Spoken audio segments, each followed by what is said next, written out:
Welcome back to Randomly Generated Conversations, the podcast where we take a random conversation starter and see where the conversation goes from there. I'm Wesley Sellers, and I'm here with my son, Bastian Sellers. Hello. This podcast is available on Spotify, as well as Amazon Music and Apple Podcasts. If you're listening to it on Spotify, there is a poll. Go ahead and participate in the poll. It just lets us know that people are listening, lets us know kind of their opinions on things, gives us some way to have some interaction with you. So please participate. As the polls start to close in the future, we'll do kind of an episode where we talk about the results of the polls. And we need the participation in order to be able to do that. All right, today's topics are: what is your favorite thing to eat or drink on a cold day? What is your first childhood memory? And then there's a bonus question that I'm not going to ask until the time comes that we're on that question. So, what is your favorite thing to eat or drink on a cold day? Depending on how cold, hot chocolate. I know everybody says like, oh, it's super cold weather, we should drink hot chocolate. I have like times where if it's like super cold, then yes, I want hot chocolate. But if it's not like super duper cold and it's during summertime and it's chilly, sometimes like that, when there is times like those, I would say hot chocolate also. This is a kid that you go outside and see, is it cold enough for hot chocolate today? Mm-hmm. Knowing the weather outside, it's not cold enough yet. Or, it's getting cold enough, it's hot chocolate weather. So it has to be a certain temperature for him to want hot chocolate. Anything like 40 degrees, 43, those two, between those, and 43 like 3 degrees Fahrenheit. Let's 43 degrees Fahrenheit to 40 degrees Fahrenheit. Those are the temperatures. 30 to 20, no. Because that's where it gets like too cold. But 20 and below, yes. Even though it's cold. Yeah. Have the hot chocolate scale. Exactly. There's a time and place for hot chocolate. Time and a place for hot chocolate. Sometimes it's at Maverick. You're walking past somebody, they're drinking a hot chocolate, you smack it out of their hand. It's not the time nor the place. What weather is this? It's 50 degrees? You're not supposed to be drinking hot chocolate. It's 42 degrees. Don't you know you can't drink it unless it's 43? I said 43 to 40. Oh, yeah. Okay, 40 to 40. If it's 39 degrees, you're not allowed to drink hot chocolate. Just know this from now, guys. All right, so mine is, I'm going to go with eat and drink. So I like soup in the wintertime. Yeah. Oh, it's hot weather, let's have a soup. But I like, in the wintertime, cold weather. It's cold weather, let's have a soup. It's hot weather, let's have a soup. It's cold weather, let's have a soup. It's hot weather, you're not allowed to eat soup. It's hot weather, we'll just have gazpacho. Anyway, so it's cold weather. Eating soup, I actually prefer like the creamy soups in the hot weather. So like Tomato soup. A tomato bisque maybe. With grilled cheese. I'm thinking more of like cream of broccoli. Yeah, cream of broccoli is good. Squash soup, broccoli. Or a squash soup. That's really good, nice and creamy.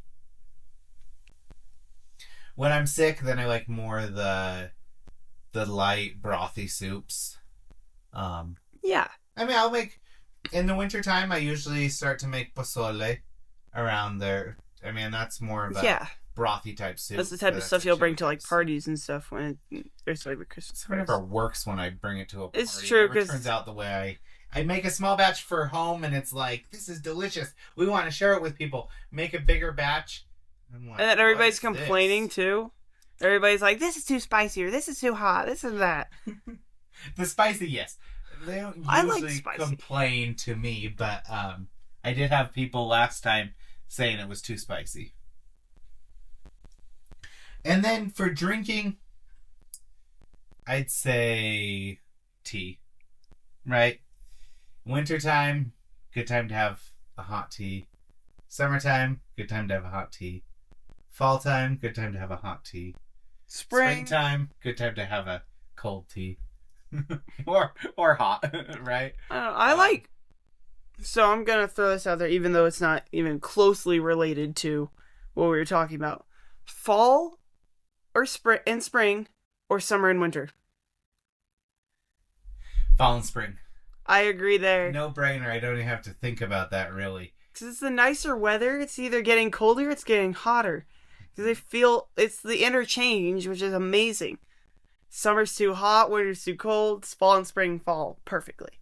I sweat a lot in the summer, so it's not even fun because people don't want to be around me because I'm just a big sweat ball.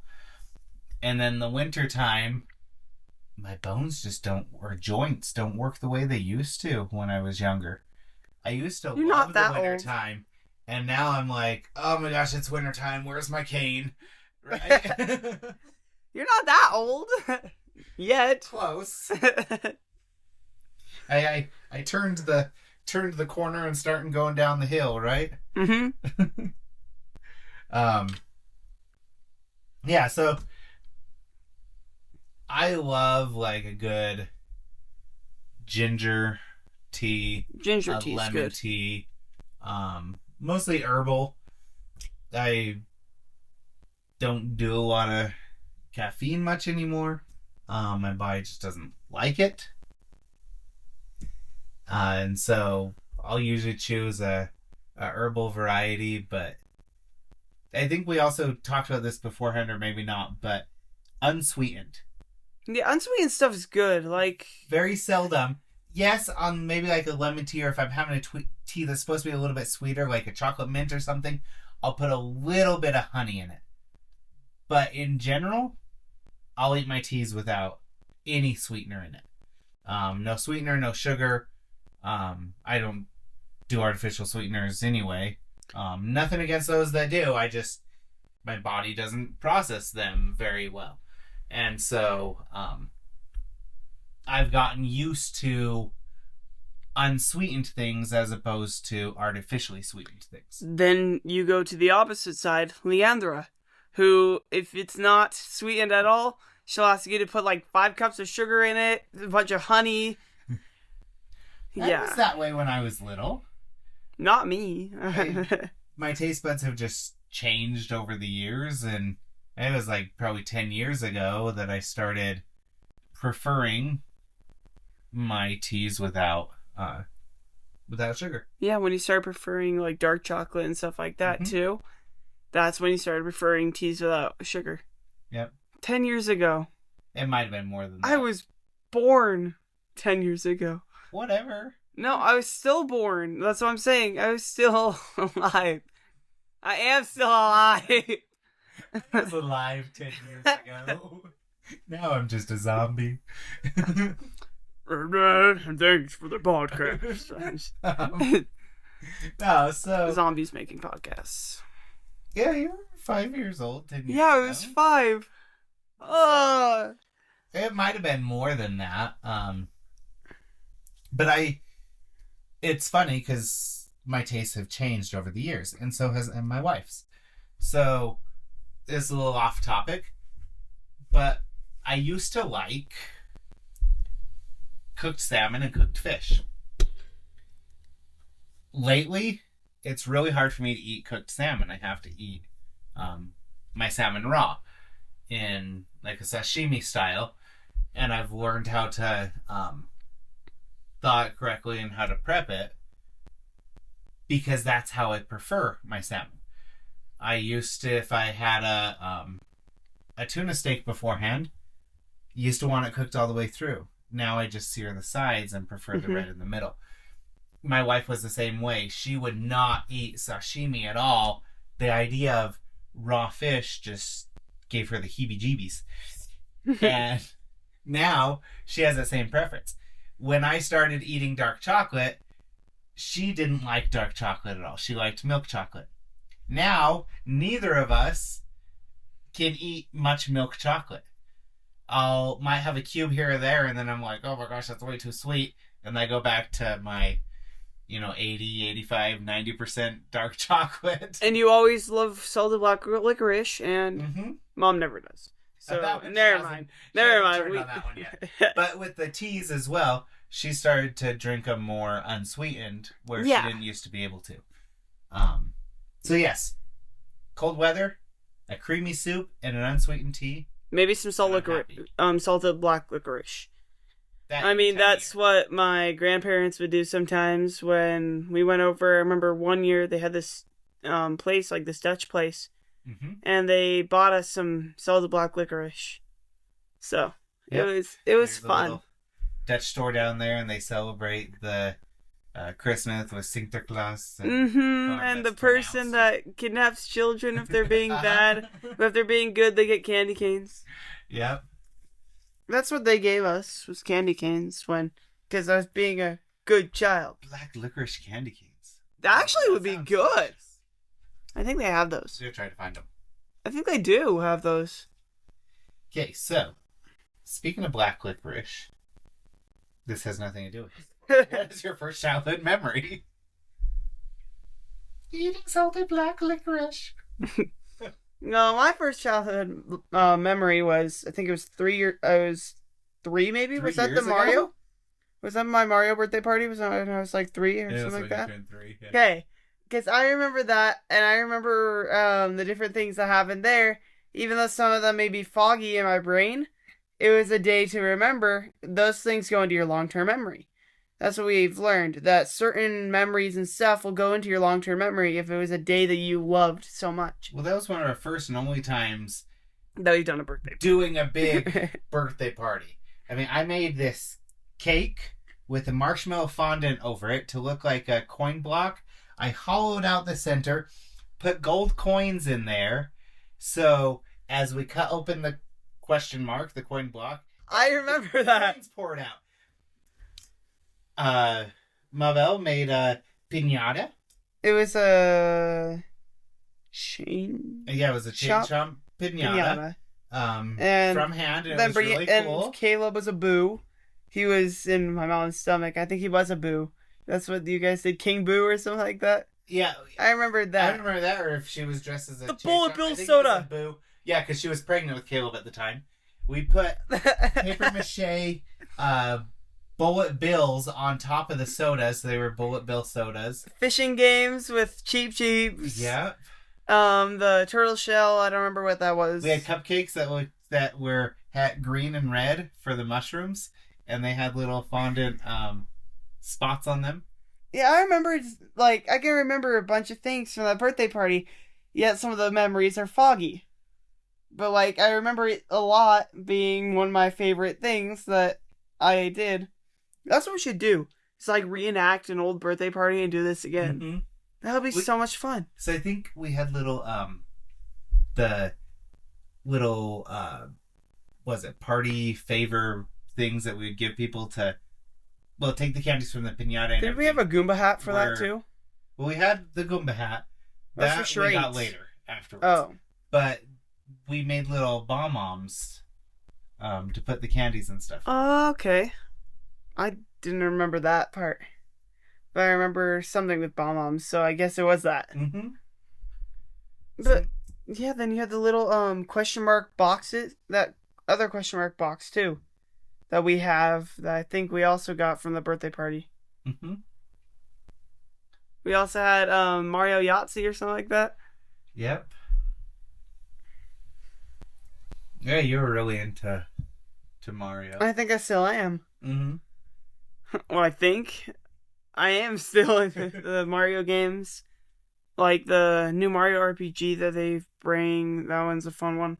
I played Bowser's Inside Story. I did not like how the game ended. How it's literally a loop. You beat the game and it's like, oh, congratulations. Kind of like Breath of the Wild. You beat the last boss and you go back to the place before you beat the last boss. And it's like, oh, I can't continue from here. Hooray! Yeah, it's sad. So my early childhood childish memory. Childish memory. I have a lot of childish memories. I'm just quite childish.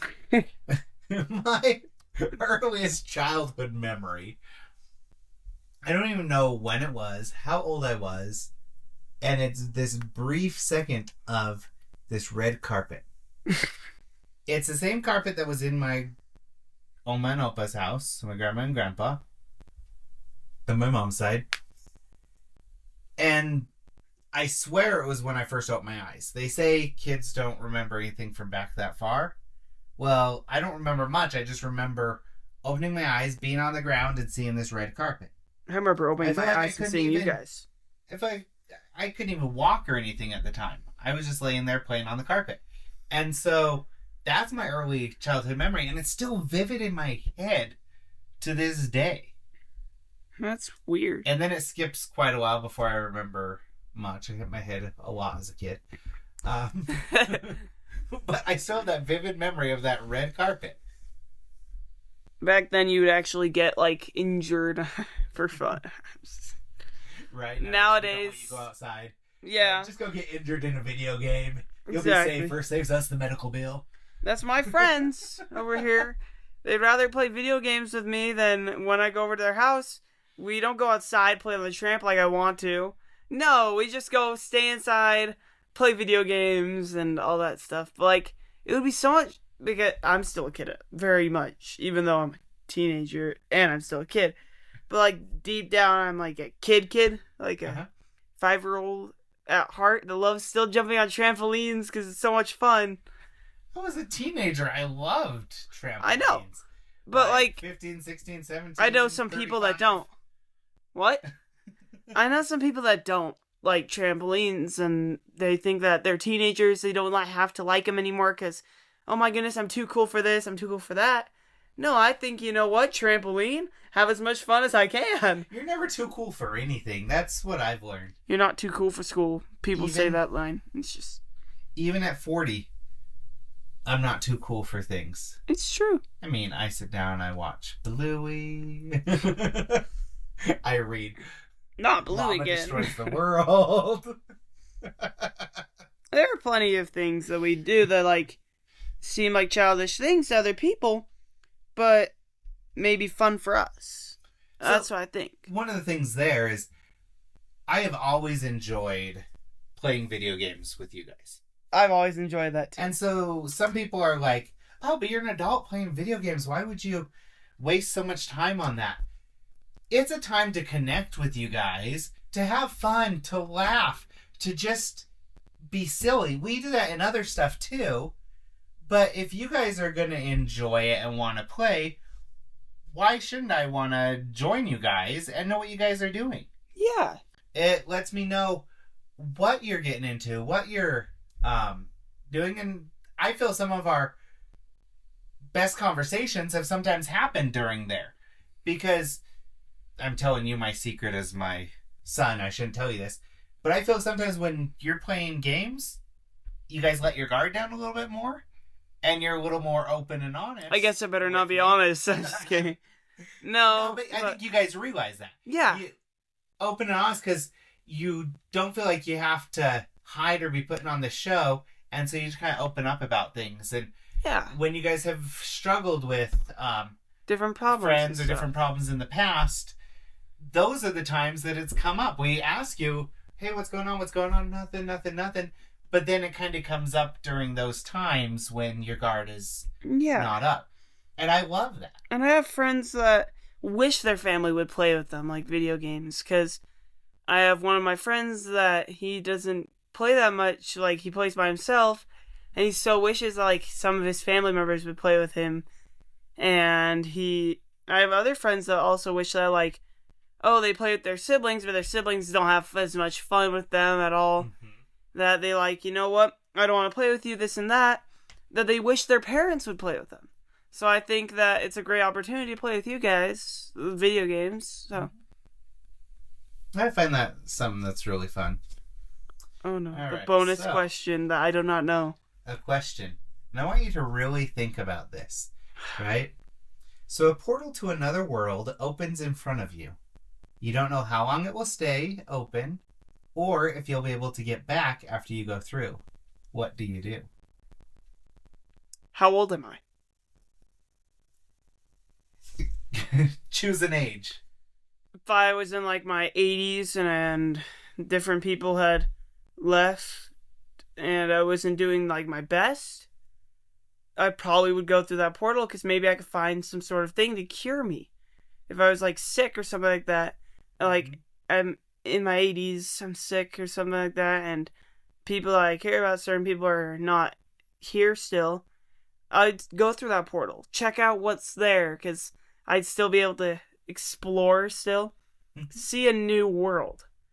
But if I was my age right now, I wouldn't, because I have so many family members, I have so many friends, everything. Actually, I don't have that many friends. You can't even make toast on your own, so how But, would like- you survive? But like, I don't know if it didn't close, if we thought of it that way. Uh-huh. If it didn't close, I'd most definitely go there for, and we knew a time limit. If there was like a gigantic timer on the top, oh my gosh, you have this much time. And you have like a stopwatch too. Self-destruction or what happens in that time, but it has a time. Yes. And you have like a stopwatch, and it's like, oh, okay, I know I have to go back. Uh-huh. And don't lose your way, so like go back 10 minutes before it's gonna end. Or at least 5. But I'd go and explore, but I just wouldn't when I'm 15, because I'd be leaving behind so much stuff we didn't know. Mm-hmm. Because I wouldn't be able to see my, like, family for that long, because I wouldn't be able to see them again. Because a portal, like how in the show Phineas and Ferb, they had, like, the portals and stuff, that if they couldn't open it back to their own dimension, that would take so much power to go back there that you just have to go through so many like different portal dimensions just to circle back around. Uh-huh. I think that I wouldn't have enough patience, nor would I have enough time to go back through all the portals, that I probably wouldn't do that if I was, around this age still. Okay. I agree it would be circumstantial, right? And part of me says, if it opened in the first place, there has to be a way to open it again. That's true. So, part of me says, okay, kind of I know we didn't open it from this side, it had to have been opened from that side, so there would be a way to come back. That's part of me. However, I wouldn't want to go out over there without my family. So at least my wife and kids. I would be a little worried because you don't even know what's on the other side. Mm-hmm. Could be like something, a virus destroying the world. Could be aliens. Could be like anything. It is aliens. I mean, aliens are something that's not like from here, like from another place. But like different, it could be aliens, could be anything on that portal that would worry me to not be with my family. That world is inhabitable, right? Can we breathe the air and everything Yeah. on it? And those are... I mean, you can stick your head through, but I mean, risk it could things. get chopped off. That's what I'm Right? saying. So those are risk things, definitely. However, I would be interested and intrigued by it. That if I did have everybody with me, and if I had a good enough assumption in my brain that we would be able to come back, I think I would try to convince people. I would never be able to convince my wife. She would never go through something No. like that. But I would try, right? Because it would be very interesting to see. I wouldn't assume that they would be much, if it is an inhabitable planet to where we could survive. I don't imagine they would be much different. There'd definitely be some differences, but biologically not too different, because they would have adapted and evolved to a point of being able to live in that type of environment. Yeah. And so communication would be hard because they wouldn't have any of the same communication we have here, because that's based off of circumstantial. Unless it's a parallel universe, because then right, we still would. That's true. But again, even with that, their different decisions over time cause different changes within there, to where even language could be different. It's weird. Or dialects or whatever. And so that would be hard. But it would be interesting to see how their evolution and adaptation has changed. And as you evolve and adapt, you make changes to the environment around you, which then causes you to evolve and adapt to different ways too. So even if these two worlds started the same and we took different decisions, we're affecting now the further outcome of the world as to this decision changed this type of topological geography of the Earth, and this one changed it this way. Oh, because of that, these people had to deal with this disease, where these people had to deal with this other disease. Well, you evolved to overcome that.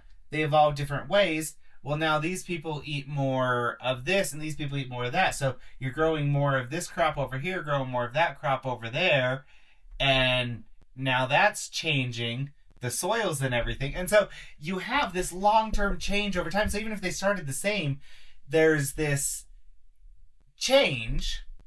And I would love to see how their historical decisions and adaptations changed where they are today. Even when it comes to technology, you choose to use something for something, you choose to use it for something else, and maybe they never started using gunpowder for weapons. They kept using it just for these beautiful pyrotechnics, and it's a world with peace and not as much wars. Amazing, maybe not as many wars, and maybe not as many advancements with weaponry or automobiles and everything.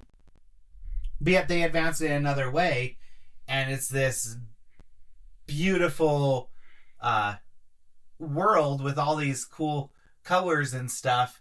I don't know, like, it would just be interesting to see that. Kind of like, even though this is... Wait, no, that's the infinite probability thing. Like, if we make one decision, it could end up messing up. If we make one decision, then this could happen, but if we make the other, this could happen. I think that's also in, like, the different universes. We make this decision, but in that other universe, we made the other. Well, that's the idea between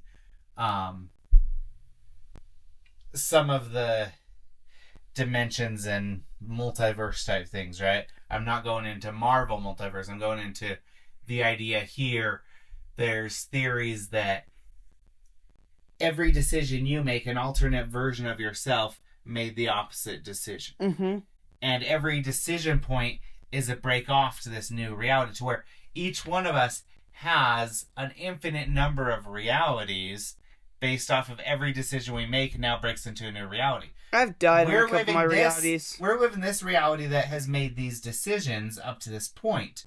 But the next decision will then split off, and we'll stay in one, but then the other version of us goes into this other one, where they'll have different decisions to make in the future, and just creates this infinite timeline, right? Yeah, in my realities, I've actually died in a couple, so those ones don't exist anymore. And it's just it's a theory out there that people have. I'm not saying whether I agree or disagree with it, but it's that thought. And so taking that on the individual scale, but then looking at it on a whole humankind, or whatever they call themselves on the other world, right? Mm-hmm. If it was a parallel world, we started the same and then changed based off of the decisions of that, I would love to go and see where they are today. Yeah. Right? They could be in a much worse place. They could be in a much better place. Yeah, they might not have... Be interesting. With, how with the parallel universe, like, if we... Like, how... Were you saying, like, we'd start, but we'd also make the different choices, sort of like that? Well, I'm saying the world in general. So it's not like we have an alternate version of ourselves over there in this other world. But they were given the exact same resources. So you have a world created just like this world, right? Humans came into being, whether through creation, evolution, whatever, exactly as they were in this world, in that world. Yeah. And then the adaptation from that point and the decisions they make, no two worlds would come out exactly the same. We could end up being fish in another world. We. Or monkeys. I'm talking about from the No, start I'm saying, of yeah. when That's what I'm saying. We could either... we did a this backwards other world. evolution. Yes. We 'Cause became mermaids because somehow they changed and the whole everything's water now and there's very little bit of land and so people are living underwater. Exactly, that's what I'm So saying. that's what you're saying, becoming fish. Yes. Like being a mermaid. Yes. And then, like, we could be hairier creatures. We could be, like, hairier creatures, like monkeys in another universe. Like, or we could be like that, like hairier creatures, because we need hair because it's constantly cold. Uh-huh. In this Kinda like other my place. Yes. You have a monkey I have a monkey beard. beard. Yeah, I think that would be the intrigue to me, is to be like, okay, where are they and stuff? Because there's infinite possibilities. This is the type of phones we have today. However, hundreds of years ago, if different decisions were made, we would have completely different types of phones and everything now. So what is their form of communication there? Maybe they've developed these lungs where they could scream across the whole world, and you scream here Your kid's in the name. United States, and somebody hears you in Australia, right? Yeah. What was I gonna say? Oh yeah, the portal. If you flew a drone through it, maybe you could see if it closes. Like if somebody goes through it. But how would that... So, a drone's working on, like, radio signal to the drone, right? Mm-hmm. Communication. If we knew... So, like an RF or whatever. I believe drones still use RFs or whatever the frequency or that is. The moment it switches over to that other world, I'm pretty sure you would lose connection there. Yes. As well as being able to transmit video would be really hard back again, because you're crossing much more distance than just the portal itself. As far as I know, you can't get cellular service across the portal. We never know. I don't know that microwaves, radio waves, or even tidal waves. Wait. If I think that transverses those. If I chuck my microwave through the portal, maybe it will still work. No, but I'm saying if it... No, but I'm saying if it works, like the drone still works, because we wouldn't know. But if we could test it, like see if a drone could go through there and it still flies and it doesn't close. If it doesn't close right away, then we know that okay, it's safe to go through. Okay. But we don't know how long until it closes. So if we have a drone, it doesn't fly all the way. If it goes through and then crash, lays down, it doesn't work anymore. We know okay, they do not have. Then the remotes do not go through different universes. So then we get one of those grabby claw things to go and take it back, because you don't want to lose an arm or a leg or half your body. Grabby claw. Do you know what I mean? Like those things that, know. like the extension arms, like people call them. Where, and you grab the drone, it's like, okay, how do I figure this out? We need to run a couple more tests, chuck a sheep in there, see if the sheep dissolves on accident, because we don't know. Or sheep. I'm sorry, okay? No, I'm saying, like, to test on different, animals, see if it's safe for certain animals to go through. You could up on one of those. Then, again, if we did the same thing, we could probably end up giving them sheep, and they probably don't have sheep, and just ends up ending the world. Yep, we just gave them all these sheep-related viruses that destroys their civilization. I always knew sheep would be the end of You're welcome! We can use one of those grabby arms with a camera attached to it. Not one that has to work on whatever frequency. put that across, and then bring it back, and then we look at the video of it. It doesn't have to transmit anything. Yeah. As long as it doesn't shut. Right. So you have to... We use a cheap camera. No, you check something through there first, and it's like, okay, it closed. Bye-bye. No, if it doesn't close, then you just go and you do the grabby arm thing. Record for a couple minutes at least, or like a couple seconds. And like turn the camera and record like that. Mm-hmm. And as long as you get it out there, because I'm more than likely they will be open for at least 5 minutes. Thinking, like in my brain, okay, if it opened, you have about 5 minutes at least. Yeah, 5-minute rule. Oh wait, that's 5-second rule. Yeah, but... So if you drop your food through the portal, you have 5 minutes to grab your food before... No, but I'm... My taco! No, but I'm saying, like, thinking about it, it would be open for about 5 minutes. Okay.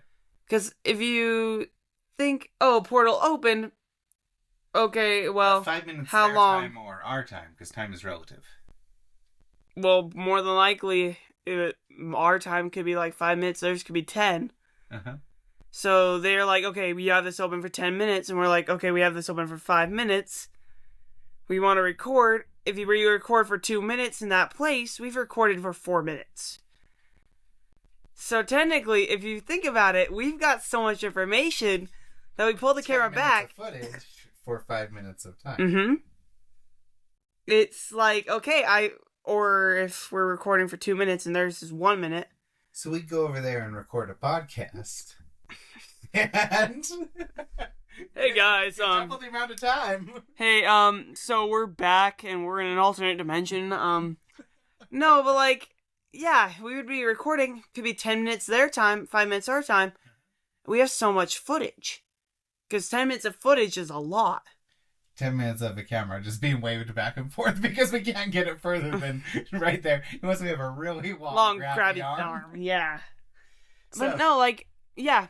Turning it, if you're stuck in a room and then it's like, oh, well, crap, we've lost. We're not going to be getting here anymore. No, you just throw a thing of dynamite and blow the building up, then you record. Just use sheep.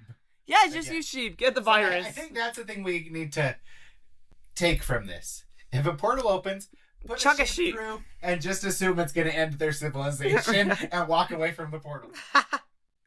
Thank you for joining us today. This episode went a little long, but hopefully you enjoyed some of the what ifs and the... It was fun today. The speculation about portals. Let us know if you find one. Let us come down and investigate. We'll bring our grabby arm and a camera. And a sheep. Bye.